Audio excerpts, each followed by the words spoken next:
the previous video in this series I stripped down one of these two RX02 floppy disk drives. I'm working on these as part of a restoration project in which I'm restoring a PDP11-34A vintage computer, and it's going to have a pair of dual 8-inch drives attached to it. So this is one of the drives out of one of those two dual drives, and as I say, in the previous video I stripped this unit down. I just thought before I reassembled I'd highlight a few of the things I'd found with it. So firstly, I cleaned up the pulleys. I took this pulley off, pushed out the drive, and I've replaced the bearings. They were fairly rough, didn't feel too bad at first, but they're a bit beyond their sell-by date, so I've replaced those. I always keep a good selection of bearings. These are 608 bearings, so very popular size. Bearings in the motor were fine, but somebody has messed with this pulley at some point and kind of roughed up the surface for some reason. It's really badly chewed up, and I've got a feeling it's going to eat the belt away. I think the belt's been replaced at some point. It doesn't seem to have had a lot of use, and the motor is pushed all the way back, so I don't know if it's the wrong belt. It's not particularly slack, but then again it's slacker than you'd normally expect, even with the motor all the way back, so it might be the wrong belt. Or it's possible that it's just stretched over time, but it just seemed to be a long way out. Cleaned up the front pulley. That was fairly badly pitted. There's quite a lot of corrosion on the surface, and again that will chew up the belt, so I've cleaned that. Other than that, the underside was in fairly good order. It's a very clean drive. It's very little dirt in it, just sort of the usual dust that needed cleaning out.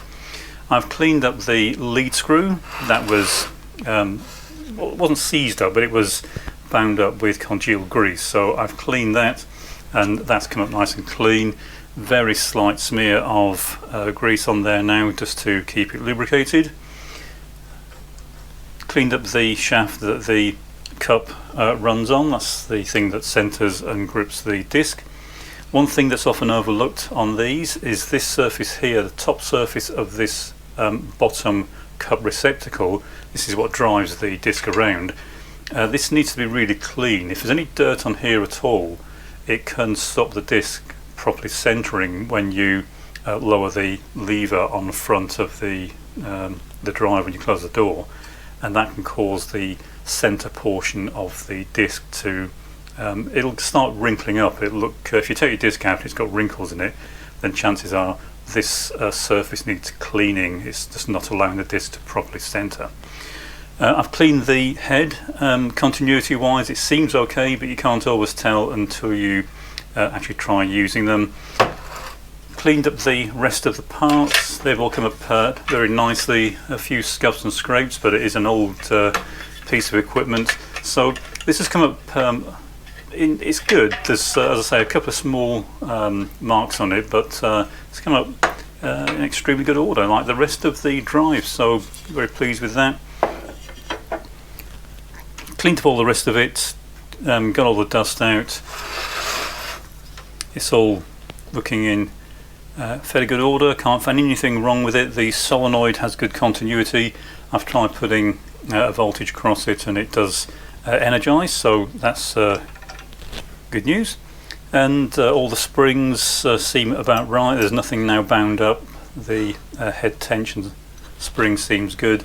Motor now spins freely, and it's now ready to start reassembling. So I'll get this reassembled and we can start looking at the electronics. I won't show the other one. It's exactly the same process. I'm just going to go through, clean it up, change the bearings, clean and lubricate the lead screw, and then once the two drives are ready, as I say, we can start reassembling the entire unit. I've got the first of the drives pretty much reassembled now, just making a few final adjustments, and what I've noticed is the headlift solenoid needs adjustment. If I open the door, you'll see it lifts the This is not the head. The head's the bit underneath. This is just a tensioner bar that holds the floppy disk against the head as it spins. But without this down on the disc will kind of flop about and it won't read properly. And when you close the door, so when I close it, you'll see this comes down up to the point when it gets close to the head. And when the machine wants to read the disc, it energizes this solenoid that lowers, or should lower, the tensioner on to the back of the disc, and that will push the disc gently against the read-write head. But if I push this down, you'll notice that this bar is barely moving. It is moving, but maybe a tenth of a millimetre. It's just barely, although this end's moving quite a long way, it's kind of twisting. There's a bit of free play in the bearings at the end, and it's not lifting the tensioner, the pad, off the back of the disc.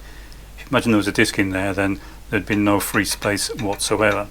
So it needs adjusting. It's very easy to adjust.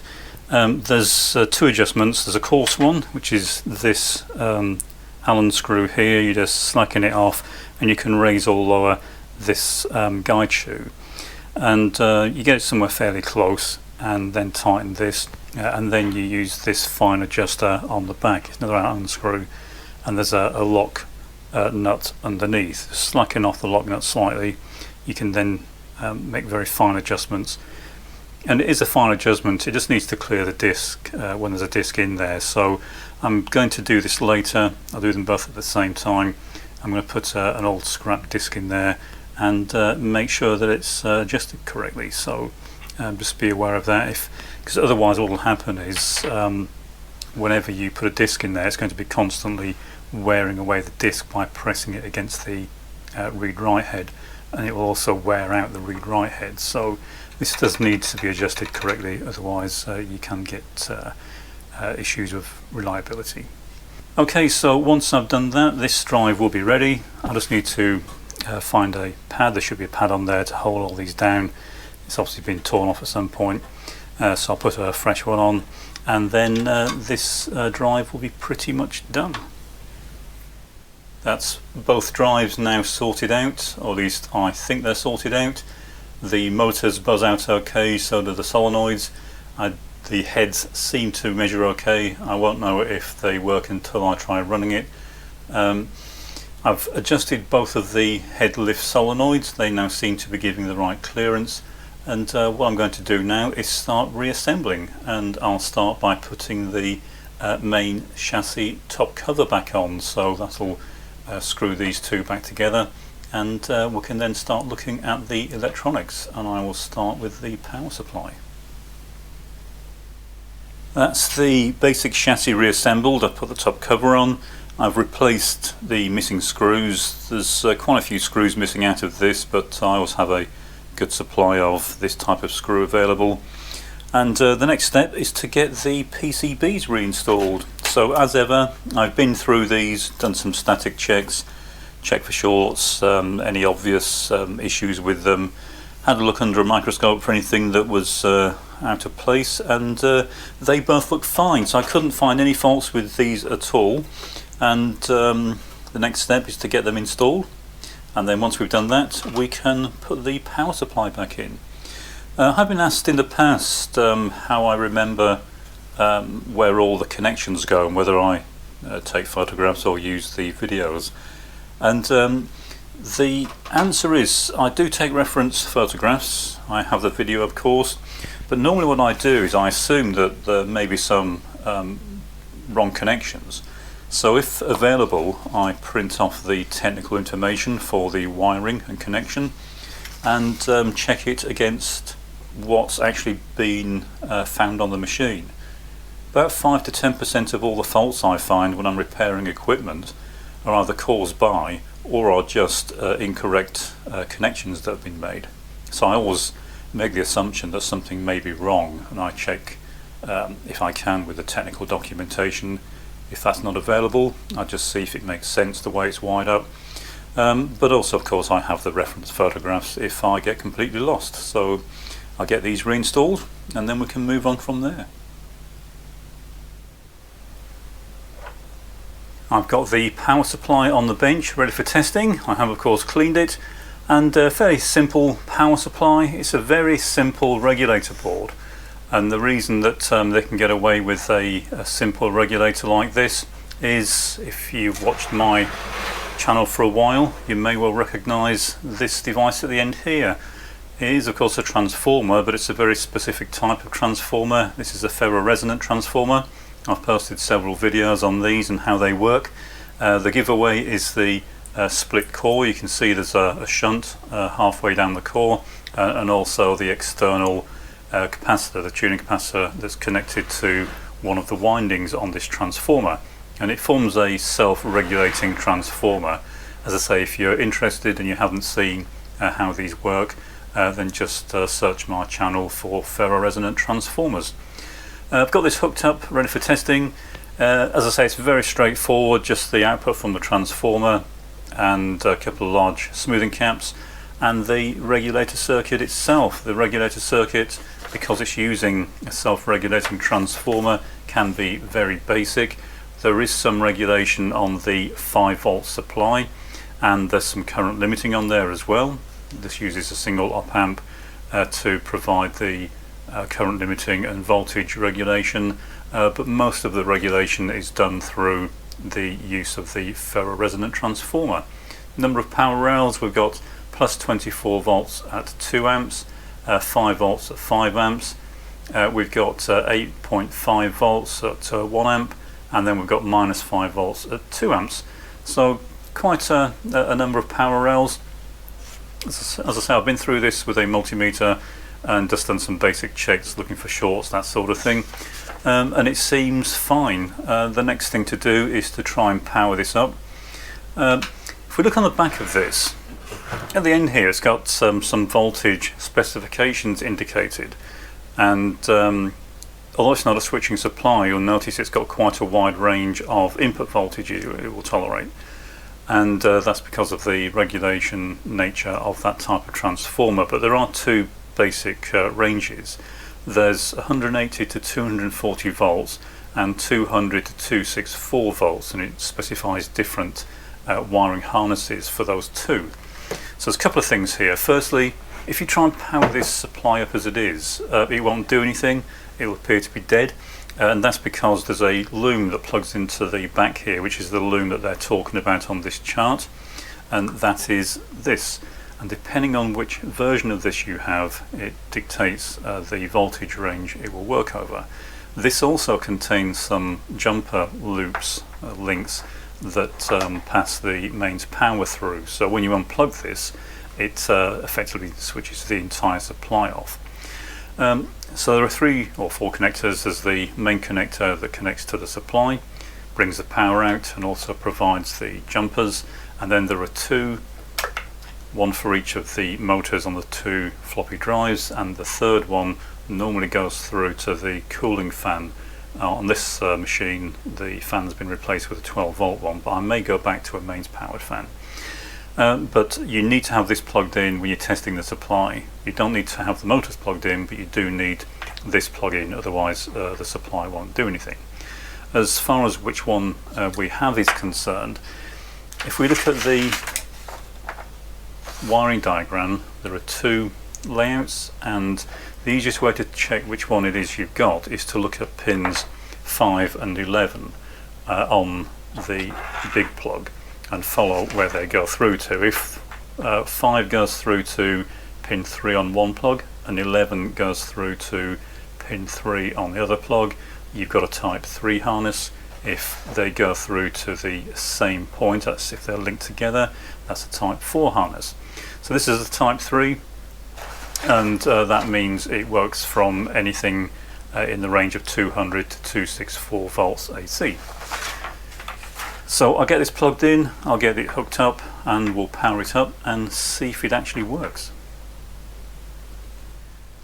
I've got the supply hooked up and ready to go. I've got the multimeter connected to what should be 24 volts, so we're looking at these 2 plugs. So this plug is the one I've got the test leads going into, and this other plug is this one. So we're looking for plus 5 volts and 9.5 volts on this one relative to ground, and on the one we're currently connected to, we should have plus 24 volts and plus 5 volts and minus 5 volts. So we'll test those, and as I say, I'm hooked up to the 24 volt rail. It's a nominal 24 volts, it's not going to be exact, but the point really is it should very quickly rise to a fairly nominal 24 volts or thereabouts, and then over quite a wide range of mains input voltages, that voltage should be fairly consistent, showing that the transformer's working. We'll also find, I'm starting with the input voltage wound right down, and what we'll find is the current will rise quite quickly, but once we go above a certain threshold where the ferroresonant transformer is starting to do its thing, the current should drop right down because there's currently no load on the supply. So we'll get it powered up. Also I'm checking for anything untoward. This hasn't been powered up yet, so I'm not sure when it was last powered up, but let's see what happens. So we're looking for somewhere between 25 and 30 volts, I would guess. But okay, so you see the current rising quite sharply. We're up to 0.3 amps at 30 volts, 40 volts, up to 0.4 amps at 70 volts.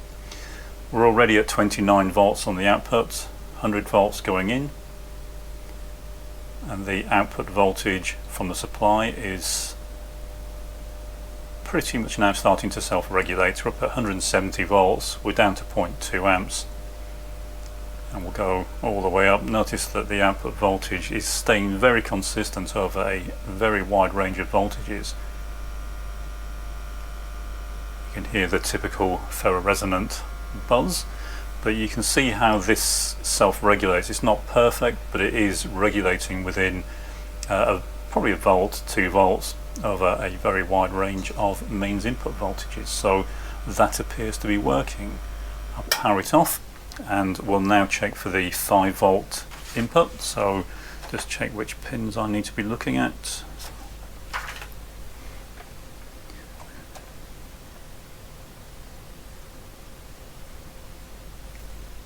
Okay, we should now get 5 volts on this output. 5.06, that's quite good. Let's just vary the input, and you can see that the regulation on there is extremely good. So we have the regulation from the transformer itself, and then we have the regulation provided by the feedback regulator. So 180 volts we've got going in, 5.06 volts. We'll go up to 240, 250 volts, 5.06. So it's not changing by more than a millivolt or so over a very wide input range, and it's a very simple regulator. Okay, so we'll now look for the other input on this connector. So the last one is minus 5 volts. Try that. And again, minus 5 volts, about minus 5.3. This doesn't have the same level of regulation. If we look at the schematic, we'll see that the minus 5 volt rail doesn't have anything like the same degree of feedback accuracy and gain that the 5 volt regulator does. But even so, we're still fairly close. We'll vary that input voltage again. Getting a slight variation this time, but it's very minor, just a few millivolts. So again, very good. Okay, so the next thing we're going to check is the other connector. So where we're looking initially for 5 volts again. It's the same 5 volt rail, so I don't think we'll have any issues with it as long as there are no wiring problems on this connector. Power back up. And we're getting 5.6 volts. It's obviously wired up right. And then the final one on this connector is the plus 9.5 volts. So we'll check that. Power back up. So again, a bit high, it's unloaded, but it should still be regulating to a certain degree. So as you can see, it's only changing by a fraction of a volt over a very wide range of input voltages. Okay, what I'm going to do now, I'll do it off camera. You've seen all this before, so I won't bore you with this. I'm just going to connect this to some electronic loads for an hour or two. I'll leave it running, check nothing's getting hot, and assuming it survives, we'll put it back into the drive. I have everything connected. The drive is mostly reassembled. I've got the 2 drive motors connected, power supply refitted and plugged in.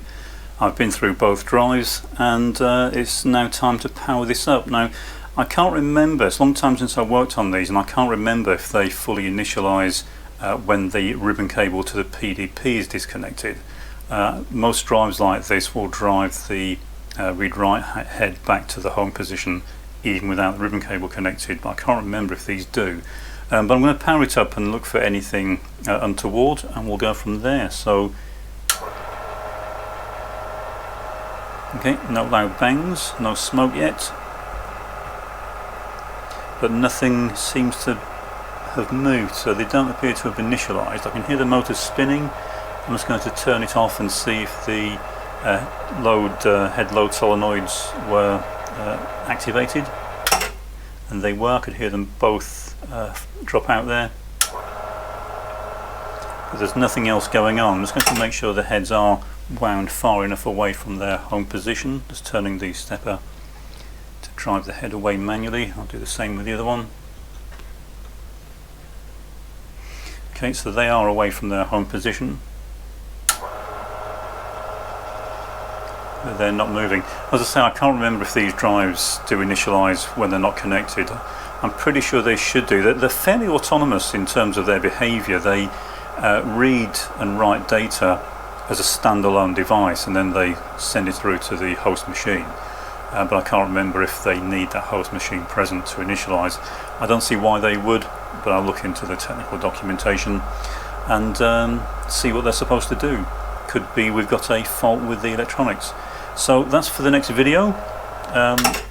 We've been through the mechanics, done the basics, tested the power supply, and in the next video we'll start looking at trying to get this to actually do something.